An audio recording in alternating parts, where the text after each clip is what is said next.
Okay, so I'm going to open this image into Photoshop, which opens in Camera RAW automatically. Now check this out.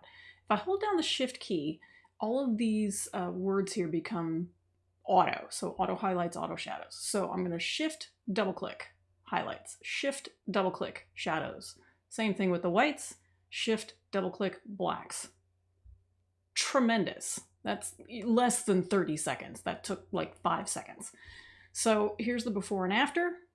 Before and after. And next thing I'm going to do is I'm going to come up to my white balance and, change it to either daylight or, just mess with it to taste, really. There's before and after. Now I'm going to crop and straighten that horizon because I'm a stickler for a straight horizon, and everybody should be because it's super easy to fix. So now I'm going to adjust my vibrance and just a little bit, don't go crazy, and maybe my temperature because it really does have kind of an overly blue feel to it. So let's make it look a little bit more natural by giving it a little bit more warmth with the temperature slider. So here is a before and after with that. For another video in Lightroom doing the same thing, check that out. It's